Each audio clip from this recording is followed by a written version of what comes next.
The waiter's fake smile was cutting through me like a blade.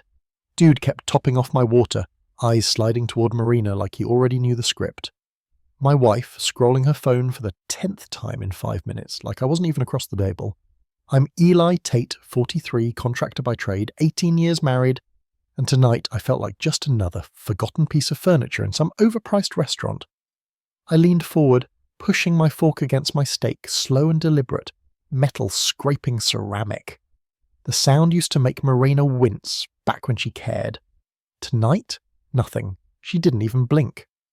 "Your lobster's getting cold," I said, nodding toward the untouched plate that cost $50-something just to sit there shining under the candlelight. She finally looked up. Those green eyes that once lit up for me now carried the kind of distance you'd expect from a stranger on the subway. She muttered, already pulling back into her glowing little screen. I studied her, like really studied her. That dress she had on? Black, sleek, designer. Probably cost more than I bring home in a week. Her nails done, her hair slicked back like some magazine cover. Everything about her was polished, curated, expensive. Everything except the way she looked at me. Her phone buzzed again, and this time she smiled. That smile hit me like a punch to the gut. When was the last time I'd made her smile like that? When was the last time she looked at me and didn't see some man dragging sawdust into the house? "Marina," my voice came out sharper than I intended. "It's our anniversary. Can you maybe put the phone down for 5 minutes? She sighed, one of those dramatic, practiced exhales that said I'm already over this conversation. "Eli, it's work. The Henderson project is falling apart. Success don't keep business hours, you know." She set the phone down, but her fingers tapped the table like they were still texting. There it was, that casual dismissal, the weapon she'd mastered. You wouldn't understand, Eli. I was just the man who built cabinets and laid bricks, while she designed spaces people paid good money for, like my labour wasn't the skeleton that held her visions up. I reached into my jacket pocket, sliding out a small box wrapped in plain paper. Her eyes flicked to it, then away, like even looking at it hurt. "I made this for you," I said, pushing it across the table. She opened it slow, like diffusing a bomb. Inside was a pendant I'd carved out of cherry wood, our initials intertwined on a gold chain I'd been saving months to buy. For a flicker, just a flicker, I saw the girl I married, the one who used to treasure every crooked little gift I made. But then, her phone buzzed again, and just like that, the moment shattered. "It's beautiful, Eli." "Thank you," she said flat, rehearsed, sliding it back in the box. "I'll wear it, just not tonight. It doesn't go with this dress." Right. Wouldn't want to clash with the image. The room around us buzzed. Families laughing, couples clinking glasses, normal folks living normal lives. And me? I was watching my marriage rot in real time. When she stood up to take a call and walked out toward the glass doors, I sat there with the bill, with the untouched lobster, with the pieces of a night that was supposed to remind us of why we ever started this journey. And through the window, I saw her pacing, smiling, alive in a way she hadn't been with me in years. That was the moment I knew. Something was over, maybe everything. The house was quiet when we pulled up, the send of quiet that ain't peaceful. More like every wall holding its breath, waiting for the next blow.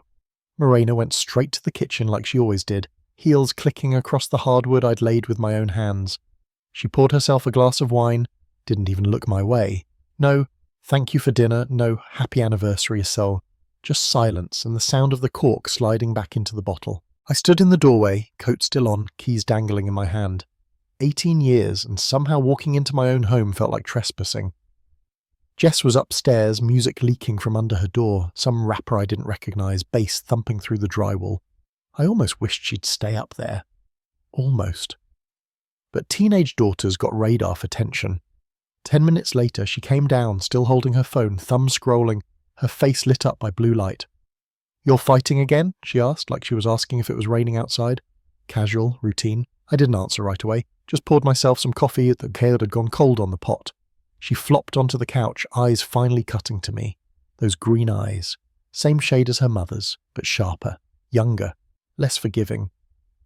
"You know, Dad," Jess said, voice laced with sarcasm, way too grown for 18.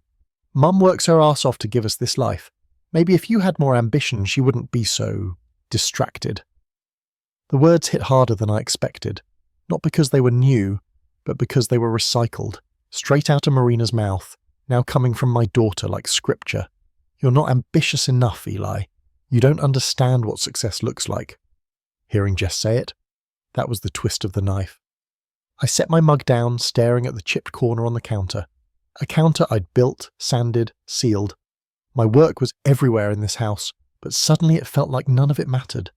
Like sawdust on gig gloves after a day's job, brushed off, forgotten.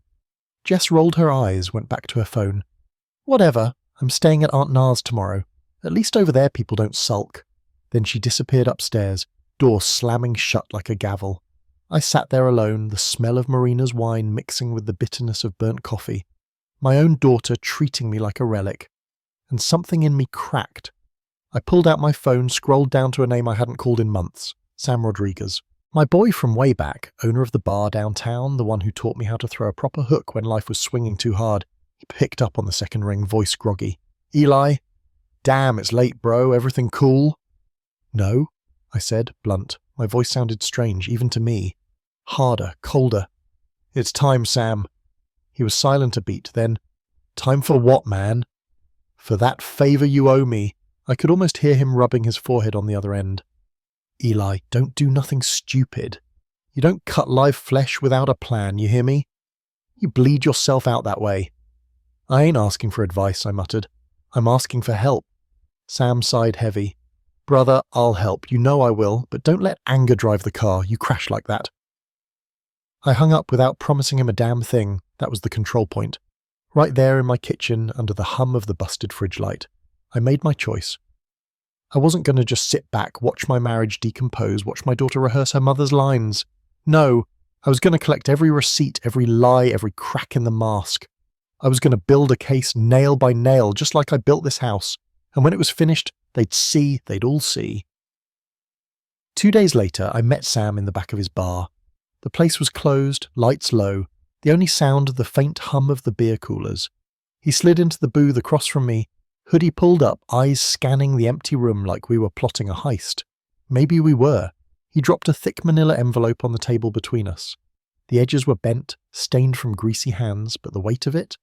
That weight pressed on my chest before I even opened it. Everything you asked for, Sam said. Careful what you wish for, Eli. My fingers hovered for a second. Then I pulled the flap open. First thing I saw were photos, grainy but clear enough. Marina stepping out of the Marriott with Travis Mitchell, her hand brushing his arm, his head bent close to hers like he owned her. Same hotel, different days, different outfits. Every shot drove a nail deeper. I flipped through, my breath steady, my jaw tight. Then came the phone logs, pages of calls and texts, his number popping up at midnight, 2 a.m., during times she swore she was buried under deadlines. Hundreds of messages. Hundreds. Next were receipts, credit card charges from that same Marriott, billed as client dinners, a room service bill with champagne and oysters. I couldn't even finish reading before I tossed it back on the pile. This enough for you? Sam asked.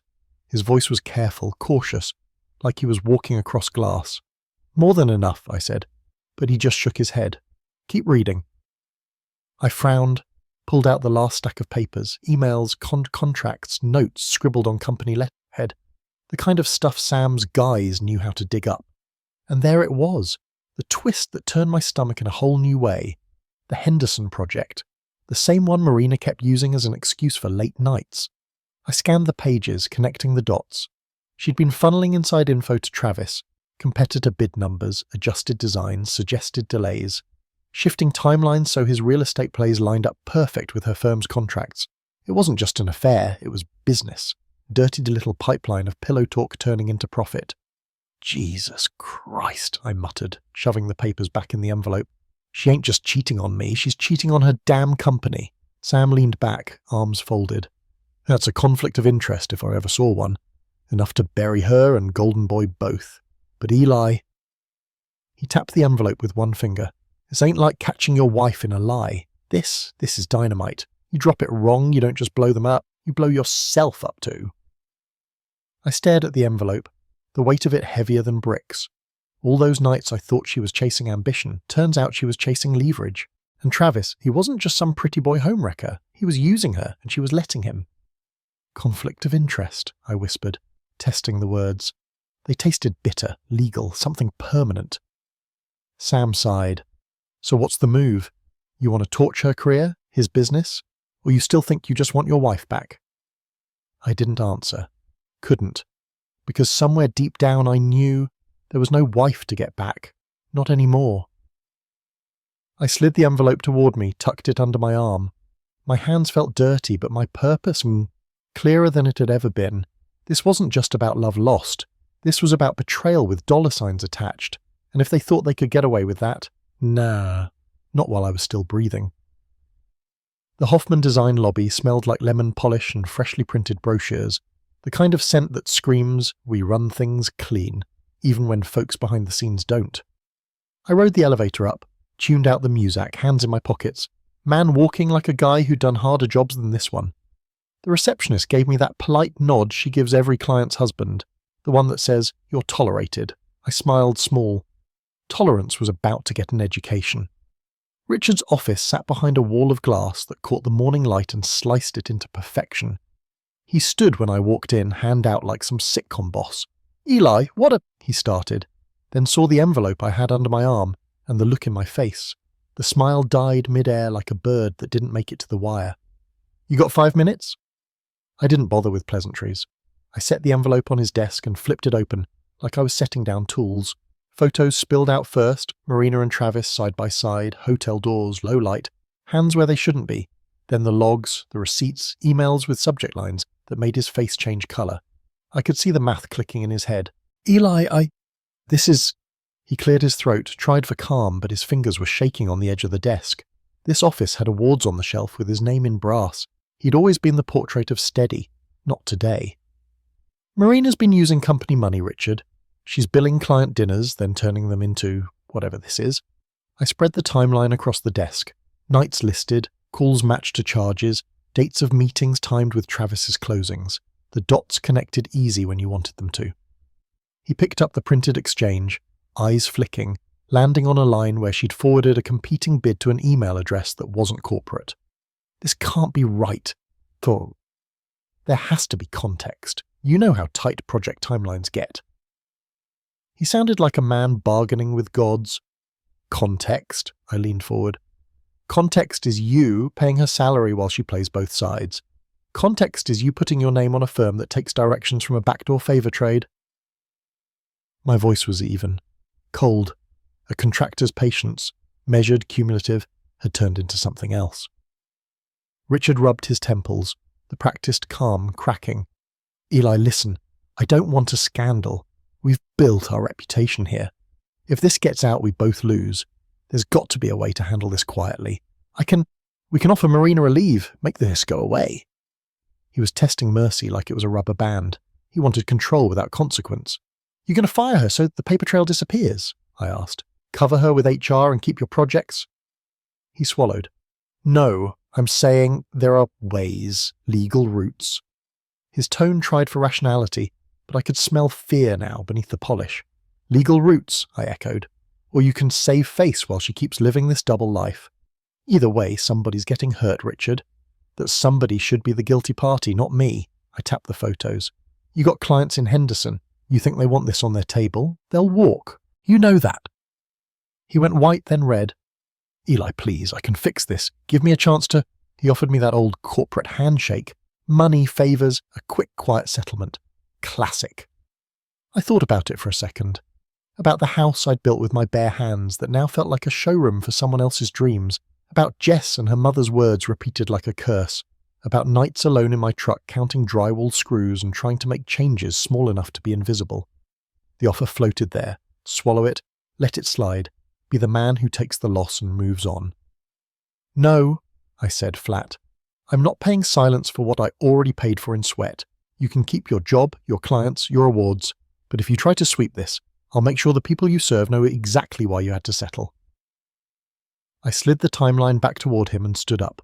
He wasn't ready for the next move. "What do you mean?" His voice had gone small. I could see the calculations, PR damage, lost bids, the cascade of trust gone. Publicity was the thing that could crack the shell of his perfect marble image. "Publicity," I said. People like the truth these days, Richard. They like receipts.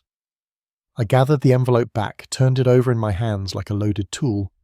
You can handle this quietly, or you can watch it burn from a distance. Your call. He lunged for a compromise, for a check, for anything that looked like control.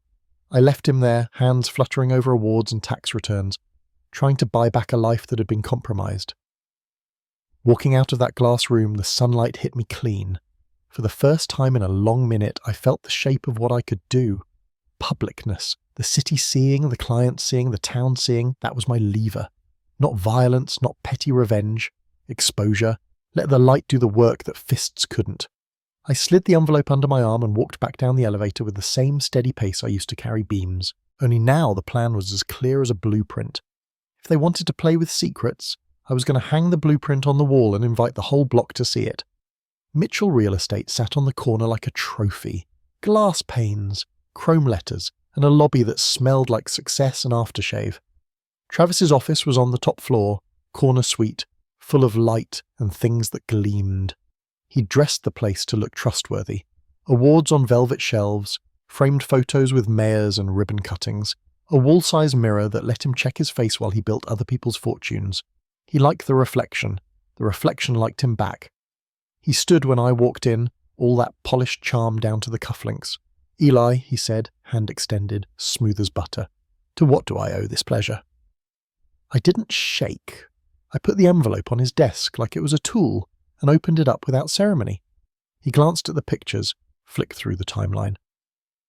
For a second, his expression didn't change. The clay jaw, all posture and practice. Then the mask slipped. "This is nonsense," he said, voice a notch too loud. "You got nothing on me." "You sure about that?" I pulled out my phone, thumbed it like I was tuning a radio, and tapped a file. The screen lit, and then the little rectangle started to play. The video was grainy. Security cam from the Marriott parking garage. Travis and Marina came into frame, just comes close, moving like they were the only thing around. His hand on the small of her back, her head thrown back laughing. The kind of footage that didn't need commentary because the body language said everything. Travis's face went white in the glass. That's selective editing. Who gave you that?" He swore, the calm slipping into something sharper. "Who filmed this?" "A friend," I said. "A friend with a good eye." I watched him watch himself on my phone. He tried to square his posture, to recombine the pieces of his life into something respectable. You could see the calculus happening, reputation versus alibi, braggadocio versus panic. "You can't do this," he said. "This is blackmail." I smiled, small and steady. "No, that's what you call when somebody tries to get money out of you," I said. "This is consequences." He laughed, the sound brittle. "Consequences? For what? For living a life? For being successful? For being honest about my feelings?" He reached for the phone like he could snap the screen and make everything go away. "Honest?" I leaned on the desk, close enough to smell the aftershave. "You courted my wife with corporate dinners you billed as consultations. You flipped bids because you wanted the Henderson lot. You used her out to grease the wheels. Oh, that's not honesty, Travis. That's theft dressed as romance. But He opened his mouth and closed it. For all his shine, he was a man who'd built himself on other people's trust. The word fraud lives heavy in real estate circles. I could see the way his hands trembled when he thought about the board, the licenses, the clients. The trophies on his wall meant nothing if the foundation was rotten. "You think you can ruin me?" he snapped. "You think you can just walk in here and—" "I'm not trying to ruin you," I said. "I'm trying to make sure people know who they're dealing with." My voice had that quiet edge that comes from a man who's measured every screw he's ever sunk. "You wanted to be the center of a story. Fine, here's your spotlight." He lunged toward the drawer for a phone, for friends, for anything that looked like rescue. I stood up slow. "You going to call the cop?" he asked, shouting now. "And say what? That some husband with a grudge brought receipts?" Panic tasted awful on him. "Call whoever you want," I said. "File suits. Say I threatened you. I've got paperwork, Travis. I've got dates, bills, emails. Either you explain to the people who trusted you why your clients' bids kept changing, or you explain to them how you used an employee's designs to line your pockets. Choose your next move." His face changed, not just anger now, but the slow crumple of a man who'd been caught. He tried to smile, but the edges were jagged. "You're making a mistake," he said. "This isn't you, Eli. You used to be a good man." I thought about that for a half-second, about the nights I told myself patience would bring harmony back, about the countless times I took the high road because someone told me that's who I was. "Good men don't stand by and get played," I said. "Good men don't let their kids grow up thinking betrayal is part of the plan. Good men do what they gotta do to protect what's theirs." He swallowed. He looked smaller, like all the glossy trappings had been airbrushed away, and what was left was a scared man in an expensive suit. "You don't have to do this publicly," he whispered. "We can we what?" I asked. "Make a deal, quiet it up, save face, you think that's the harm? The harm's already done. It's been done for months. My choices now are about consequences." I tapped the phone. The video paused on a frame of them laughing so close. "You picked this.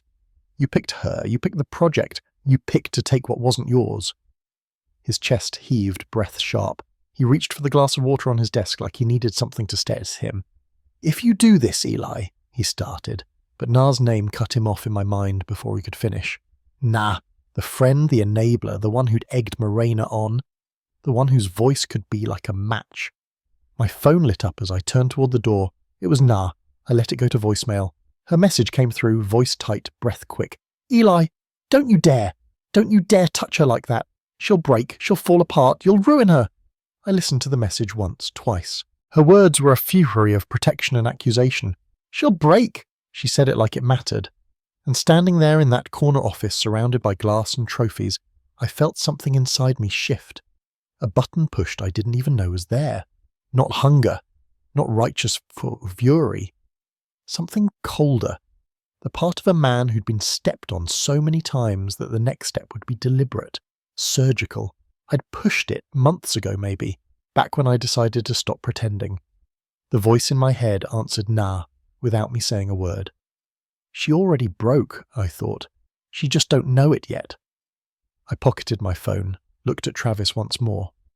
"This is your warning," I said, and left him there, glancing at the video, at his awards, at the mirror where he liked to practice being a hero. Outside, the city sounded like it always did, people living in the light, unaware of the slow things that make daylight look different the next morning. When I stepped into the hall, my breath hitched only a little. I'd flipped a switch inside myself I couldn't put back, and somewhere beneath the slick of the plan, I could hear Sam's warning echo in my head. Don't cut live flesh without a plan. Too late for warnings now. The block party was supposed to be simple. Kids running with balloons, church ladies selling pies, the mayor shaking hands like votes were on sale. But for me, this was the midpoint. The moment you stop bleeding in the dark and start swinging under daylight. I walked up on that stage with the laptop Sam had wired into the projector. Sun hit me straight, but I felt cold inside, steady like stone. Folks clapped polite when the mayor called my name, expecting some anniversary tribute. Instead, the first photo hit the big screen. Gasps tore through the crowd, Morena, stepping out the Marriott with Travis glued to her like a shadow. Another slide. Receipts billed to Hoffman Design. Client dinner. Printed neat while the timestamp screamed affair. Then the call logs. Then the adjusted project bids. "This ain't gossip anymore," I said into the mic. "This is theft. This is lies written in ink and time-stamped in dollars." People whispered. Heads turned. Phones went up, recording every slide. And right there in the front row, Mrs. Henderson herself, silver hair, tight, eyes sharp, saw the proof about her property. She clapped once loud. That sound cracked the silence like glass. One clap turned to many. I looked out at Morena in the crowd, her lipstick streaked, Travis trying to shield her with that fake golden boy posture. Na yelling something I couldn't hear. But it didn't matter. Status quo was gone, burned under daylight. By the time I stepped down, I knew this wasn't whispers in kitchens anymore. This was viral.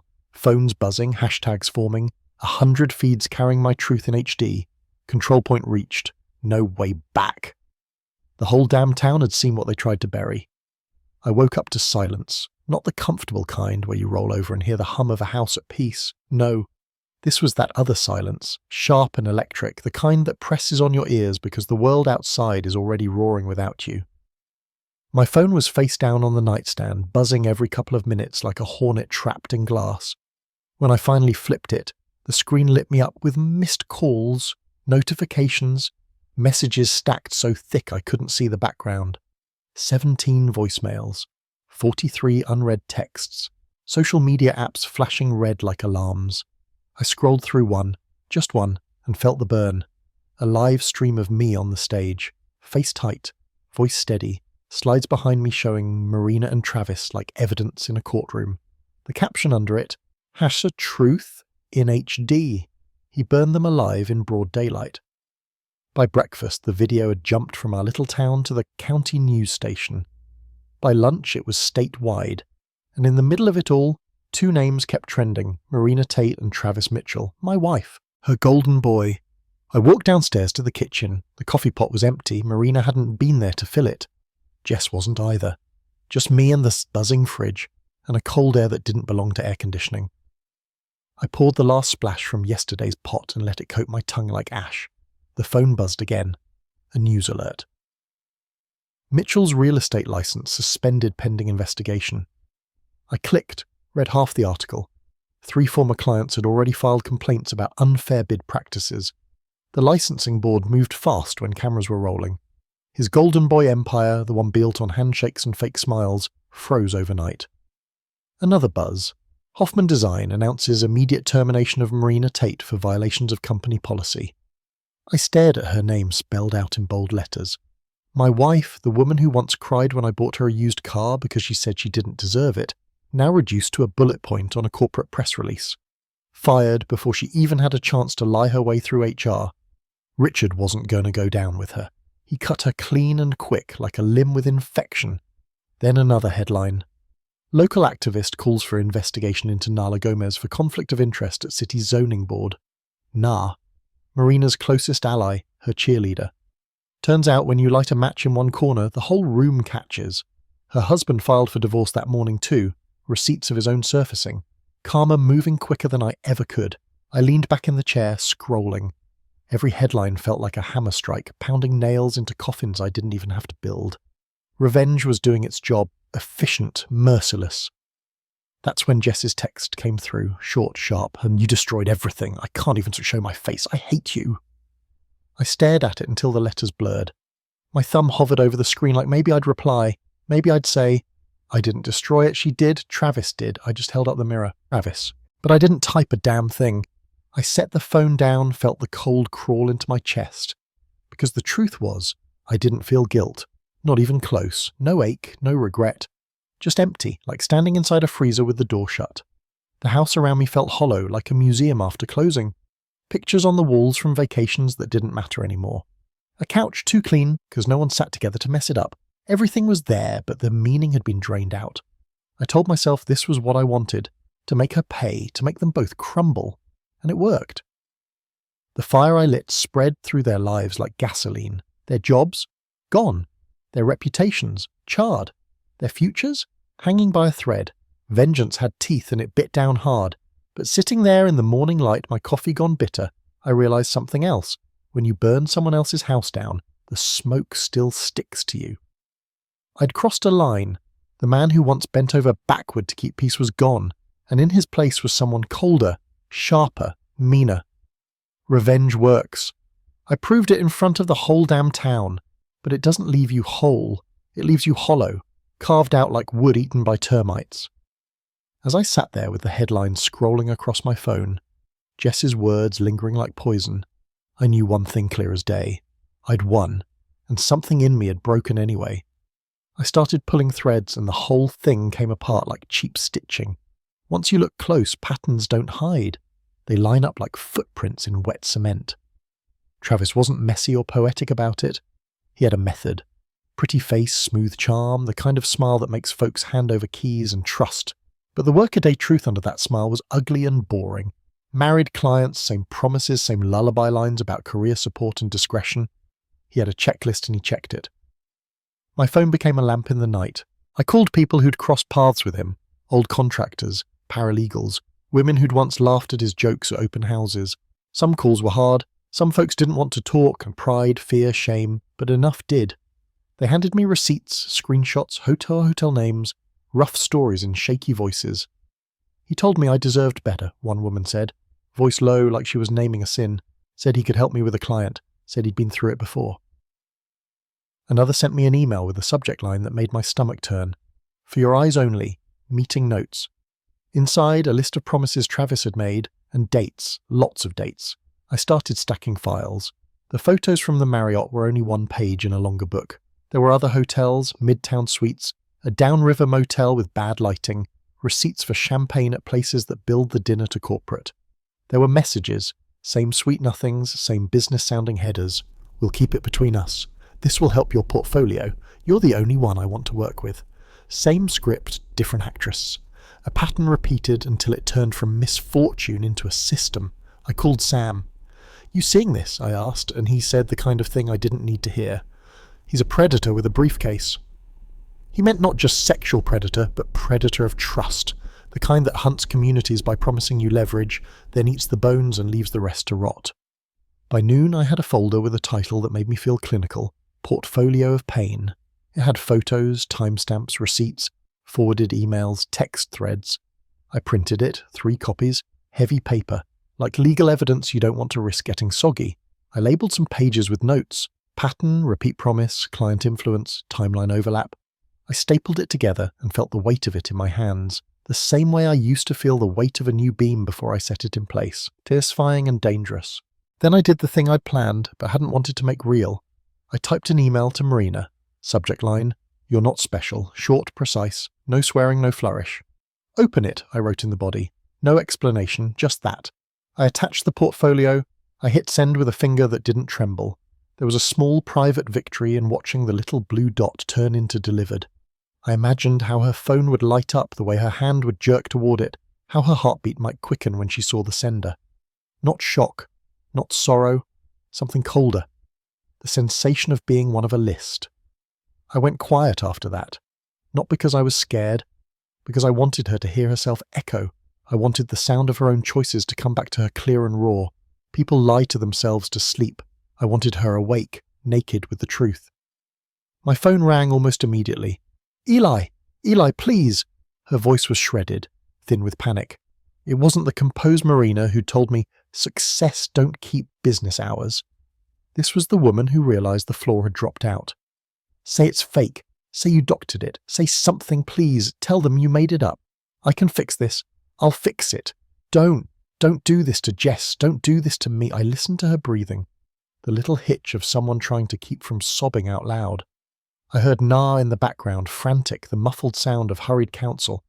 I heard Travis curse once, short and sharp. For a long time I said nothing. I let her voice find its way through the empty space between us. Let the echo be the only answer she'd get. When she begged for my lie, for my collusion, I stayed quiet. The silence folded around her like winter.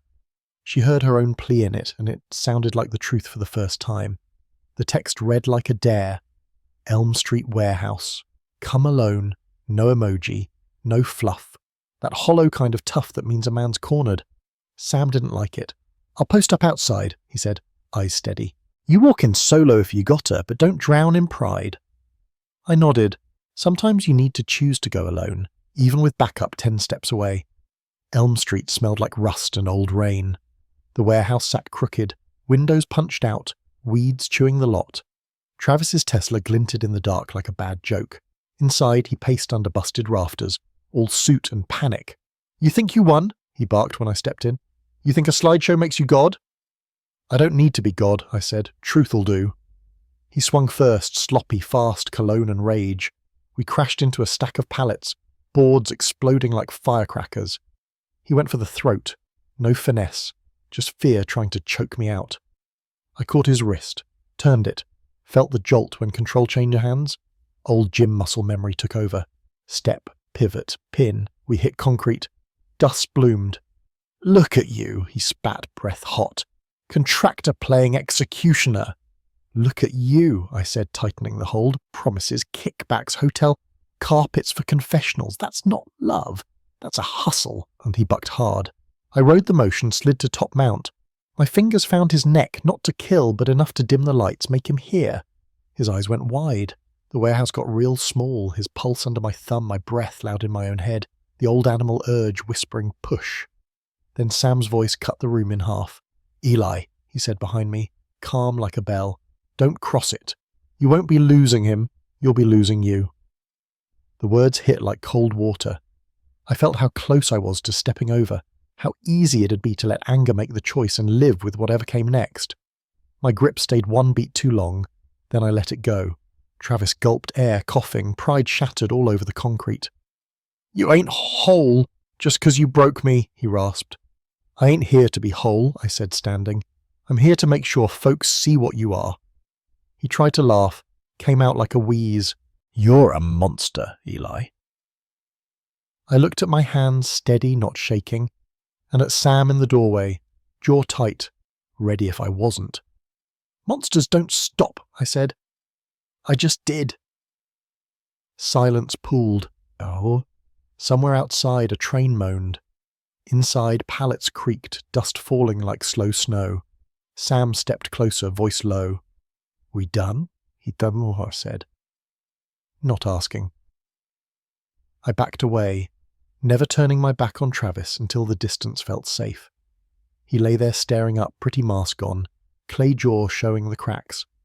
For half a second I saw the headline I almost wrote for myself. The choke, the fall, the cell. Then the moment passed. Out in the night, air hit my face like a verdict. Sam studied me. You okay? No, I said, but I'm still meaty. And that was the control point.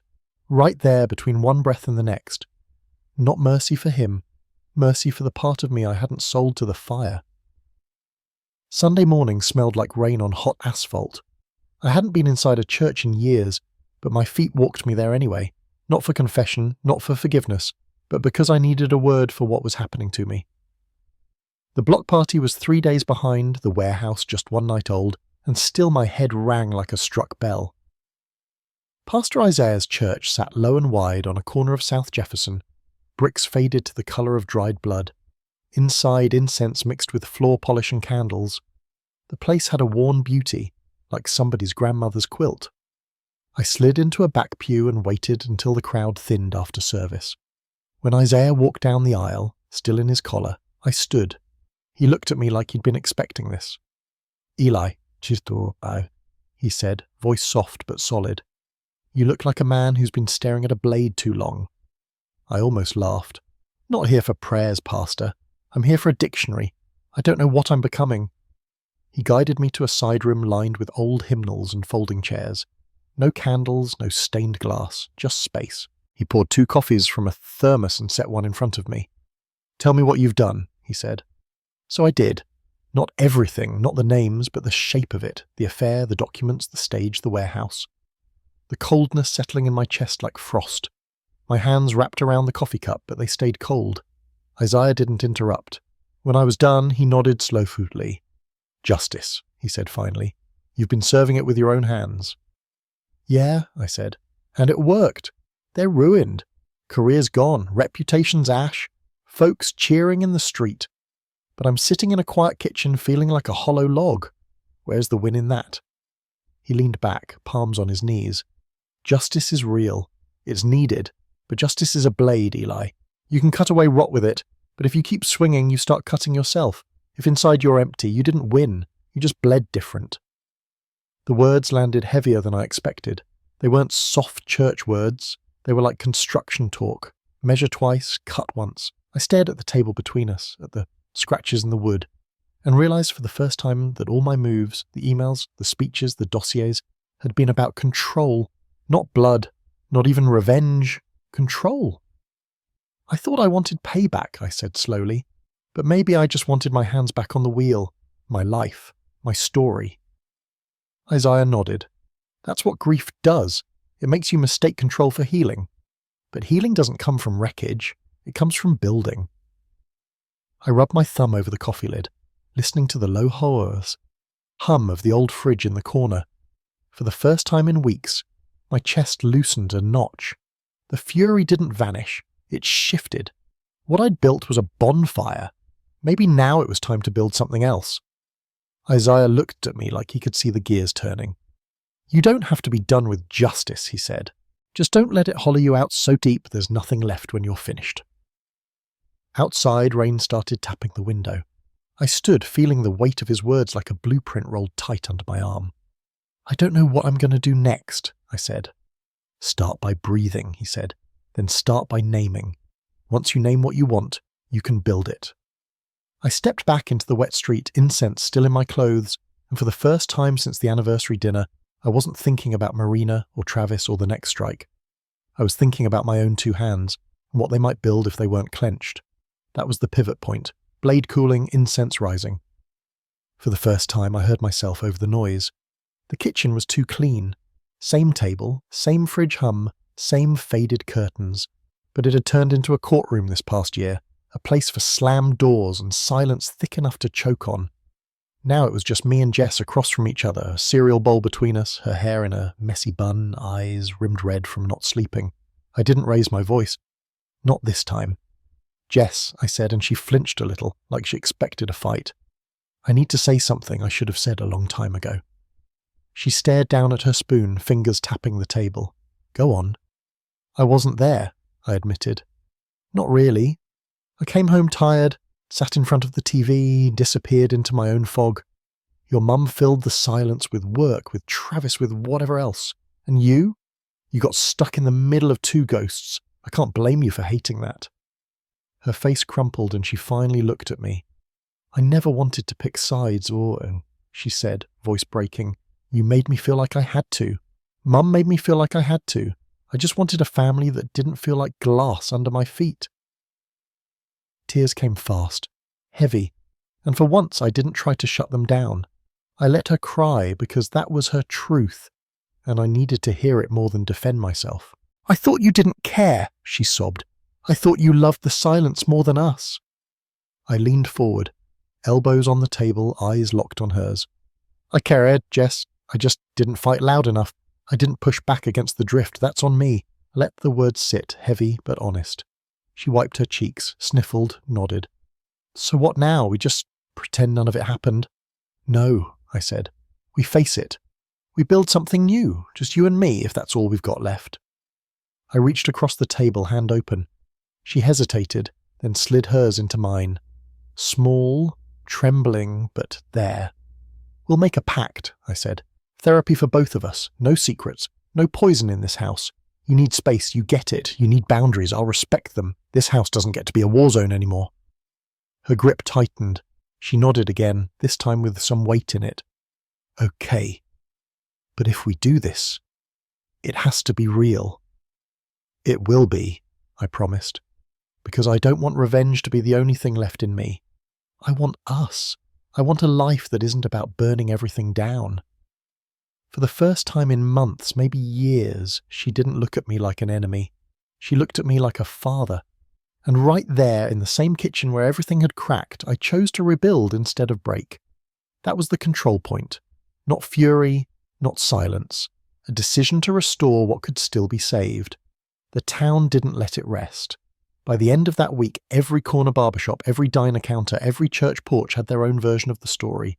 Some folks called me ruthless, some called me brave, most had just said, "Did you see what happened at the block party?" Richard tried to salvage his empire with a press release full of corporate polish.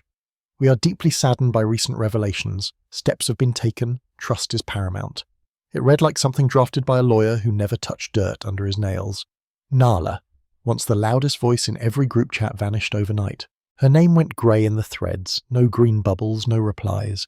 Even her defenders stopped trying when receipts about her own mess started to leak. The Queen of Whispers dethroned by silence.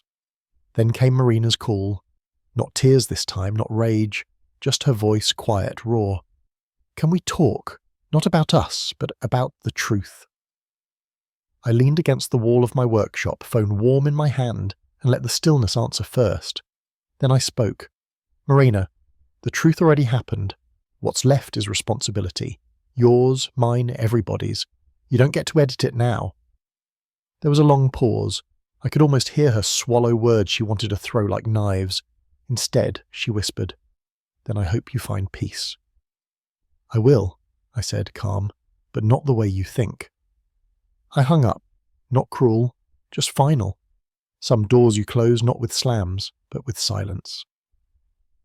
That night, I locked up the workshop. The smell of sawdust clung to my clothes, sharp and clean. On the bench sat a table I'd just finished. Simple lines, cherrywood top, joints tight as prayer hands. I ran my palm across it, feeling the smooth grain. For the first time in months, maybe years, what I touched was mine. Not borrowed, not stolen, not shared with ghosts. Built by me, steady and true, and that was the pivot, the choice. Not revenge as identity, not rage as compass. I chose the slower, harder path, therapy sessions with Jess. Building furniture with my hands, handling the rest, the lawsuits, the board complaints, the mess. By law, not by fire. No more self-immolation, no more hollow victories. As I stepped outside, the street was washed in warm light, a glow soft enough to make the cracked sidewalks look almost golden. I paused, breathing it in. "My name is Eli Tate," I said under my breath, steady as an oath. "I build. Even when it all collapses or lapses, I still build." And for once, that was enough.